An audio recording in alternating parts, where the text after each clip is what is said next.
السلام علیکم دوستو، آج کا سوال یہ ہے کہ کیا عمران خان اپنی سیاسی صفیں درست رکھ پائیں گے؟ یہ درست ہے کہ وہ بڑے بڑے جلسے کر رہے ہیں اور ان جلسوں کے ذریعے وہ بیسیکلی وہ ان اقدامات کو جو ان کے خلاف ہونے جا رہے ہیں ان کو روکنے کی کوشش کر رہے ہیں۔ یہ ایک کروشل اور ایک بڑا نازک مرحلہ ہے۔ کیا اس نازک مرحلے پر وہ اپنی صفیں درست رکھ پائیں گے، اپنے ساتھیوں کو اپنے ساتھ برقرار رکھ پائیں گے؟ یہ سوال ایک بیان سے پیدا ہوا ہے اور یہ بیان ہے عارف علوی صاحب کا، جنہیں عمران خان نے صدر مملکت بنایا تھا۔ عارف علوی صاحب سے سینئر صحافیوں کے ایک وفد نے ملاقات کی ہے اور اس ملاقات میں عارف علوی صاحب نے ایک عجیب بات کہہ دی ہے۔ ان کی بات کیا ہے اور ان کی بات کے مضمرات کیا ہیں، یہ سمجھنے کے لیے ہمیں تھوڑا سا پس منظر میں جانا ہوگا۔ پس منظر کیا ہے؟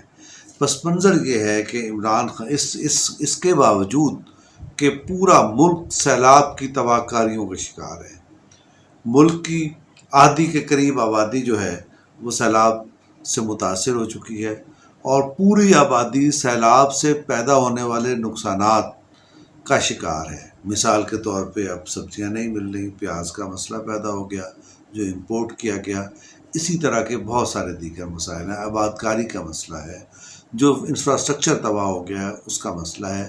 تو اس سچویشن میں تجویز ہر طرف سے یہ آ رہی ہے کہ سیاست کو ایک طرف رکھ کے صرف اور صرف سیلاب کی تباہ کاریوں کا مقابلہ کیا جائے۔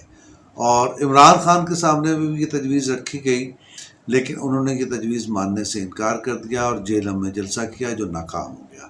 اس کے بعد انہوں نے ایک دو دورے جو کیے سیلاب زدہ علاقوں کے، خیبر پختونخوا کی حکومت کے ہیلی کاپٹر میں بیٹھ کے، اور اس کے بعد وہ پھر جلسوں میں مصروف ہو گئے ہیں۔ سرگودا میں ہو چکا جلسہ، گجرات میں ہو چکا، اب مزید ان کا ہے پروگرام جلسوں کا۔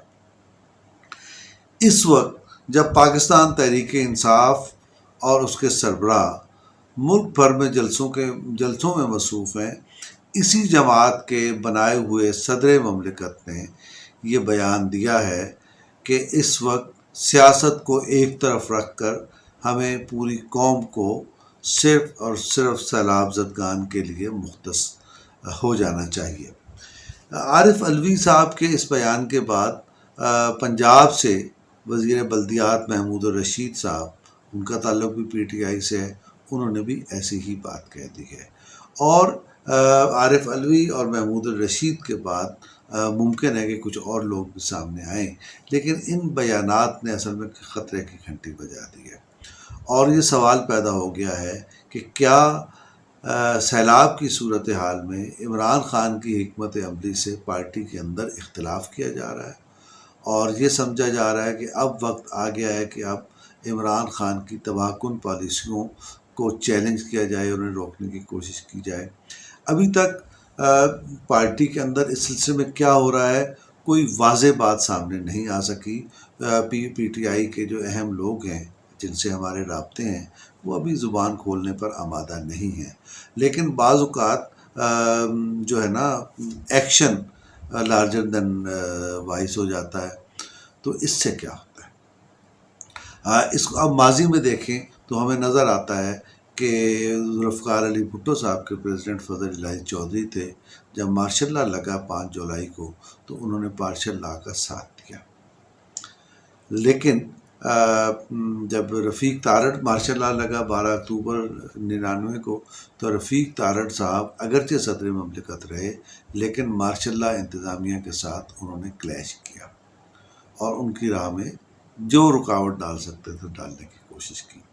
اس کے علاوہ جو سویلین صدر ہیں جیسے غلام اسحاق خان، انہوں نے 2 حکومتوں کو رخصت کیا، بے نظیر بھٹو صاحبہ کی حکومت کو بھی اور میاں نواز شریف صاحب کی حکومت کو بھی۔ اسی طرح فاروق لغاری صاحب جو خود ایک جیالے تھے اور پاکستان پیپلز پارٹی کے سیکرٹری جنرل تھے، اور محترمہ بے نظیر بھٹو انہیں فاروق بھائی کہا کرتی تھی، انہی فاروق بھائی نے پاکستان پیپلز پارٹی کی حکومت کا خاتمہ کیا تھا۔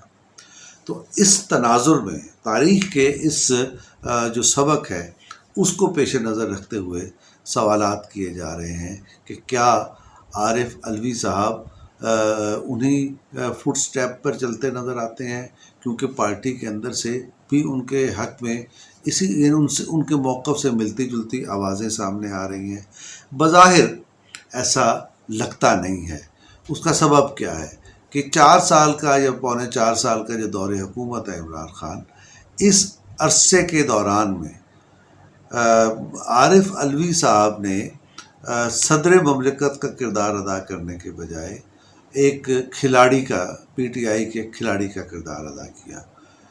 صدر مملکت ڈاکخانہ نہیں ہوتے، ان کے پاس وزیر اعظم ہاؤس سے جو کچھ بھی آتا ہے انہیں ان کی ذمہ داری ہے، ان کے پاس اس کا پورا انتظام موجود ہے کہ اسے آئین کی کسوٹی پر پرکھ کر اس کو فارورڈ کریں، نہ کریں یا واپس بھیج دیں۔ معاف کیجیے گا۔ لیکن عارف علوی صاحب نے یہ گزشتہ 4 برس کے عرصے میں اس معیار پر پورے نہیں اترے۔ انہوں نے ہر وہ بات کہی جو عمران خان نے ان سے فرمائش کی، انہوں نے اس پہ عمل کیا۔ اسی طرح وہ اپوزیشن اور حکومت کے درمیان بھی ایک فادرلی فگر کا کردار تو کیا، وہ ایک غیر جانبدارانہ کردار بھی ادا نہیں کر سکے۔ لیکن اس مرحلے پر جس مرحلے کو عمران خان اپنے اور اپنی جماعت کے لیے زندگی اور موت کا مسئلہ سمجھتے ہیں، اور عمران خان کا خیال ہے کہ اس مرحلے پر اگر وہ پیچھے ہٹ گئے تو اس کے نتیجے میں نہ صرف ان کی سیاست کو ناقابل تلافی نقصان پہنچے گا، بلکہ پارٹی بھی ہاتھ سے نکل جائے گی یا پارٹی بھی تاریخ کا حصہ بن جائے گی۔ تو اس مرحلے پر وہ اپنی جارحانہ سیاست کو جاری رکھے ہوئے ہیں۔ ایسے وقت میں، جس وقت کو عمران خان اپنی زندگی کا سب سے مشکل مرحلہ سمجھتے ہیں، عارف علوی صاحب نے یہ کہا ہے کہ ہمیں سیاست کو پس پشت رکھ کر صرف سیلاب زدگان کی مدد کرنی چاہیے، اور پارٹی کے اندر سے بھی ان کی تائید موجود ہے۔ تو اس سے یہ خیال کیا جا رہا ہے کہ ان کو بہت سارے نیک اور بد سمجھائے گئے ہیں، انہیں بتایا گیا ہے کہ آپ کا طرز عمل جو ہے اس سے ریاست کو اور وفاق کو نقصان پہنچ سکتا ہے، کیونکہ عمران خان پر اب یہ الزام ہے کہ وہ وفاق پر حملہ کر چکے ہیں شوکت تعین کے ذریعے، فوج پر حملہ کر چکے ہیں شہباز گل کے ذریعے۔ اس کے علاوہ بھی وہ مسلسل چیلنج پر چیلنج کیے چلے جا رہے ہیں، اور ابھی انہوں نے صوبوں کی تقسیم کی بات بھی کر دی ہے۔